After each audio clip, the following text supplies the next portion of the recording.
Ever wondered why some people captivate a room within the first minute of their arrival? It's not magic, it's science.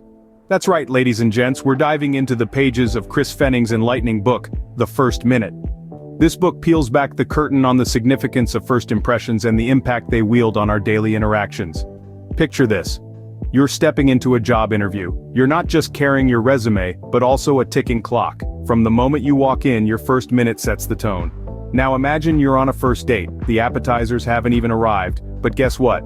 Your first minute has already served a full-course meal about who you are. Or, you're at a social gathering, and it's not the punch that's packing a punch, but your first minute. So, remember, the magic starts ticking the moment you step in, just like a time bomb, but don't worry, it's not going to explode, or is it? Did you know your body is an open book that never stops yapping? Yup, even when your mouth is shut. As Chris Fenning suggests in his book, The First Minute, our bodies are chatterboxes, spilling secrets without our permission.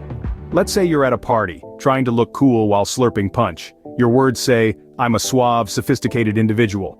But your hunched shoulders and nervous toe-tapping are screaming, "I'm as comfortable as a penguin in the Antarctica." Or perhaps you're in a job interview assuring the panel you're calm, cool, and collected, but your fidgety fingers playing an invisible piano on the table are betraying your inner Beethoven in a state of panic. Even when you're trying to be as stealthy as a ninja, sneaking the last slice of pizza, your guilty crumbs around the mouth grin and the tomato sauce fingerprint on your shirt are your body's version of a confession. So, next time you try to lie about eating the last slice of pizza, remember your body may betray you. What's common between a superhero and a charismatic speaker? No, it's not the cape, it's confidence. Imagine you're at your favorite coffee shop. Confidence is that perfectly balanced cappuccino, with just the right amount of foam and espresso. You take a sip, and you feel invigorated, ready to take on the world. That's how people perceive you when you're brimming with confidence. You become someone who can handle any situation with grace and poise. Now let's talk about overconfidence. Picture a double-shot espresso with no milk or sugar. It's intense, overpowering, and not everyone's cup of coffee, or should I say, shot of espresso. Overconfidence like that double shot can leave a bitter aftertaste, making you come across as arrogant or pompous. The First Minute by Chris Fenning emphasizes that the power of confidence lies in its balance. It's about being self-assured, not self-absorbed. So, wear your confidence like a superhero cape, just don't let it turn you into a villain. Once upon a time there was a powerful weapon that could captivate anyone's attention. It's called storytelling.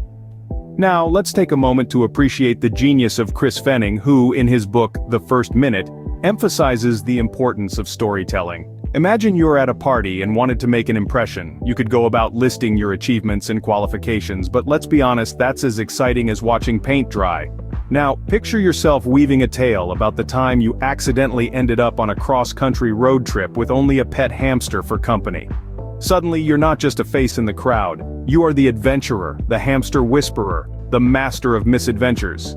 Fenning argues that storytelling is a secret sauce, the magical ingredient that can transform the mundane into the mesmerizing.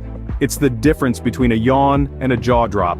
It's a tool that captures attention, stirs emotions, and sparks connections. So next time you want to steal the show, remember to pack some stories with you. So, are you ready to seize your first minute and be the star of the show? And just like that, we've traversed the riveting landscape of Chris Fenning's The First Minute. We've delved into the intrigue of that initial moment, explored the magic of nonverbal communication, and flexed the muscle of confidence. We've spun a web of stories, captivating, compelling, and utterly unforgettable. But remember, dear listeners, what we've discussed today are but mere highlights, the tip of the proverbial iceberg. To truly grasp the depth and breadth of Fenning's wisdom, to fully harness the power of the first minute, you must dive into the pages of the book itself. So, get your hands on a copy, immerse yourself in its wisdom, and experience the transformative potential of the first minute. Go out there and conquer your first minute, and don't forget to tell us all about it in the comments below. Now, if you'll excuse me, I've got a first minute to nail.